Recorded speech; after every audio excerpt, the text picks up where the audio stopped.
La figure d'attachement principale, eh bien, elle est celle qui va nourrir l'attachement.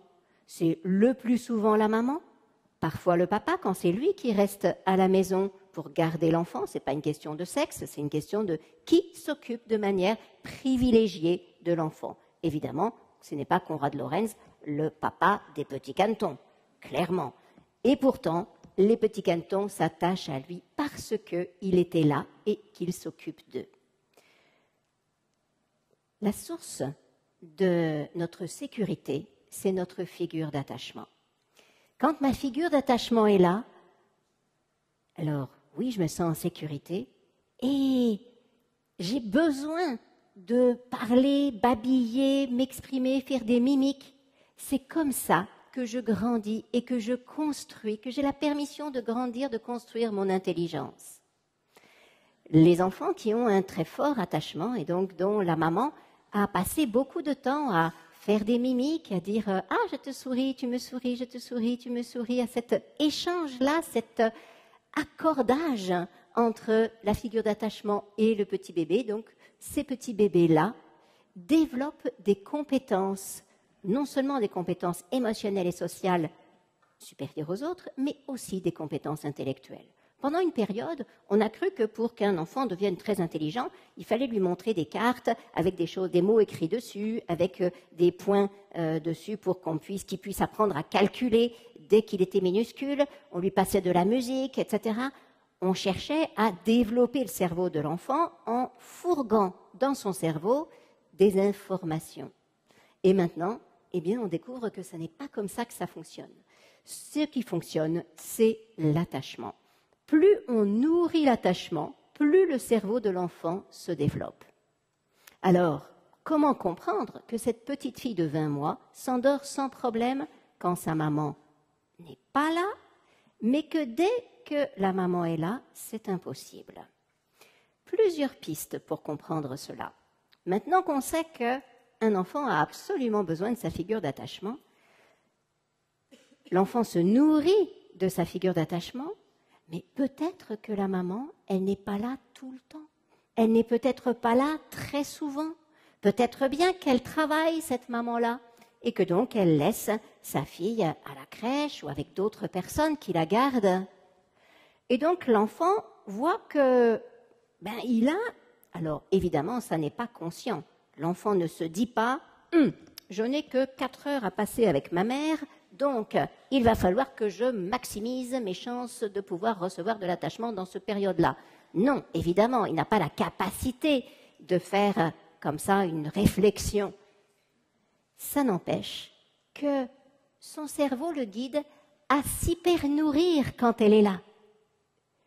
Le souci, c'est que parfois, nous, les mamans, on a autre chose à faire dans le peu de temps où on est là. On fait la vaisselle, on fait un peu le ménage, on veut prendre un petit temps avec notre conjoint, le conjoint aussi a besoin de temps avec nous et il veut bien passer un peu de temps avec l'enfant, mais bref, parfois, on n'a pas assez de temps ensemble.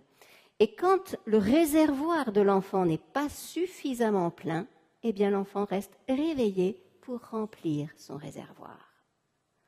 D'autre part, quand ce n'est pas ma figure d'attachement, ça peut ne pas être très intéressant de rester réveillé.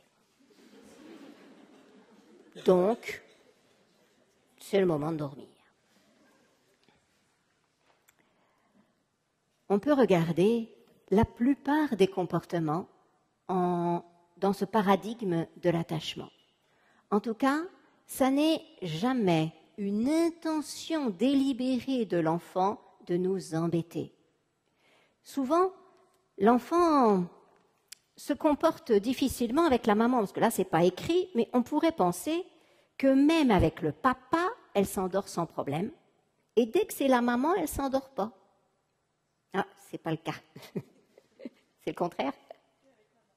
Elle s'endort qu'avec maman, et pas avec le papa. Donc, voilà, elle s'endort qu'avec maman et pas avec papa. Peut-être bien que, tout simplement, elle a besoin de ce rituel, parce qu'à 20 mois, on a besoin de beaucoup de rituels, avec maman pour pouvoir calmer, se nourrir de l'attachement, pour pouvoir oser se séparer pour la nuit. Parce que quelque part, s'endormir, c'est une séparation. Parfois donc, notre enfant s'endort, l'enfant s'endort plus facilement avec la figure d'attachement et moins facilement avec la personne qui n'est pas la figure d'attachement. C'est simplement donc, voilà, là je me sens en sécurité. Il y a besoin de beaucoup de sécurité pour pouvoir s'endormir. Et donc, avec ma maman, je me sens totalement en sécurité, je peux me laisser aller.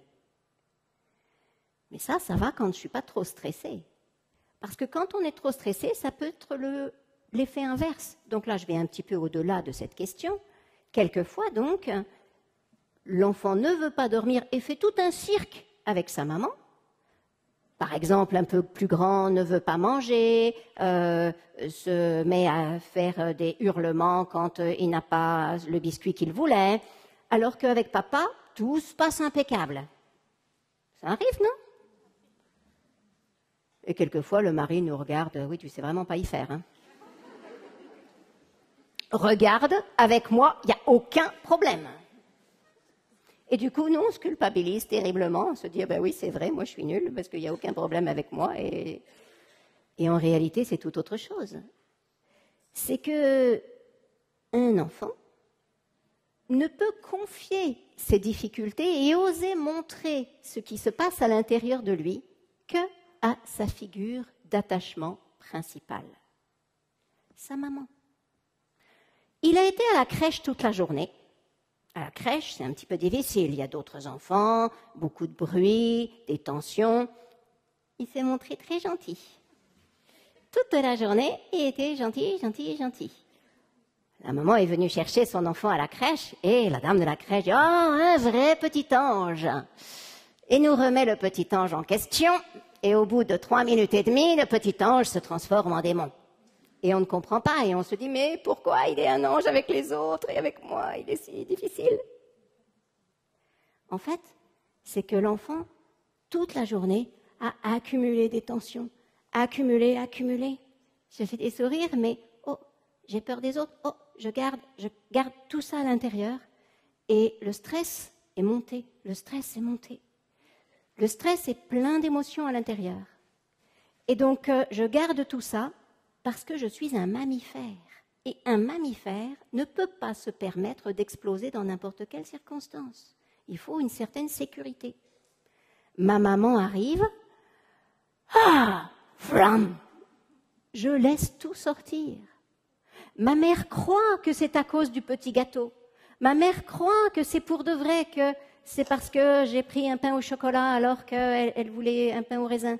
Mais en fait, non, ça c'est juste le petit détail qui fait éclater ce qui se passait à l'intérieur. Si c'est papa qui vient me chercher, ben faut tenir encore un petit coup. Parce que papa, on ne sait pas. Lui, il va au boulot. Maman, elle s'est occupée de moi quand j'étais nourrisson. Elle est vraiment ma figure d'attachement principale. Je sais qu'elle va m'aimer inconditionnellement. Et je peux vraiment faire confiance. Mon papa, statistiquement, les papas restent une demi-heure de plus au travail lorsqu'ils ont un bébé. C'est pour éviter le coup de feu de 18 heures. C'est que des statistiques. Et c'est en train de changer. Les papas sont de plus en plus conscients de leur rôle, de plus en plus conscients que leurs enfants ont vraiment besoin d'eux et ils ont de plus en plus envie d'être au contact de leurs enfants.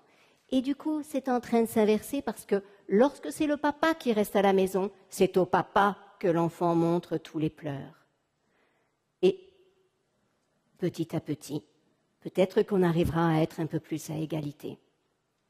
Mais en tout cas, c'est ça qui est important de retenir, c'est que l'enfant se charge de stress et il va décharger le stress sur la personne en qui il a le plus confiance. Et donc c'est pour ça que c'est souvent avec les mamans qu'il va être le plus perturbé, qu'il va le plus tenter de soi-disant transgresser, qu'il va être le plus énervé, qu'il va refuser le plus de choses. Ça n'est pas que la mère ne sait pas le tenir, c'est simplement que, comme on le voyait tout à l'heure, le comportement de l'enfant est un message, il est en train de chercher à dire quelque chose, à dire « Maman, s'il te plaît, aide-moi, je suis stressée à l'intérieur. Maman, aide-moi, j'ai de la colère dans moi, je ne sais pas quoi en faire. Maman, aide-moi, j'ai eu peur aujourd'hui, je ne sais pas quoi faire avec cette peur. » Et on a besoin, nous, d'apprendre ce langage-là, d'apprendre à décoder les émotions de nos enfants.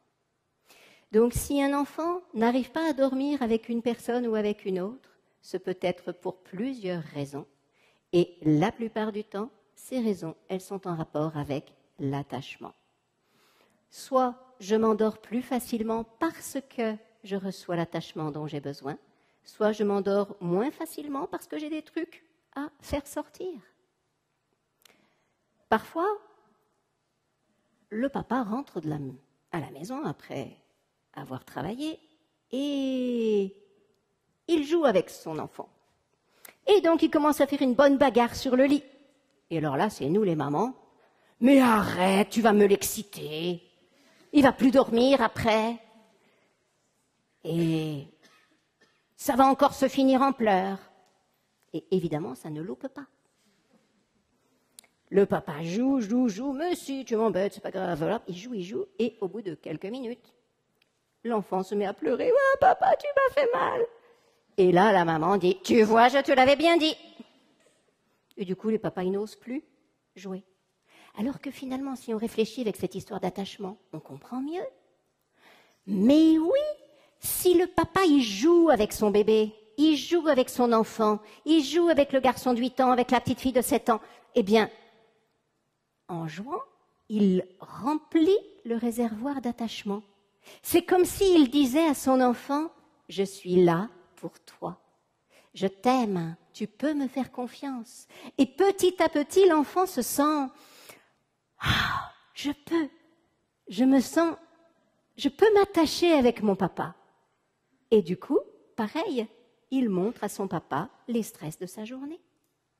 Super quand un enfant se met à pleurer ou se met à être furieux contre son papa en plein milieu d'un jeu. Continuons le jeu en étant attentifs aux sentiments, aux besoins de l'enfant. Mais ça signifie que l'enfant est en train de se décharger de ce qu'il a de trop plein à l'intérieur.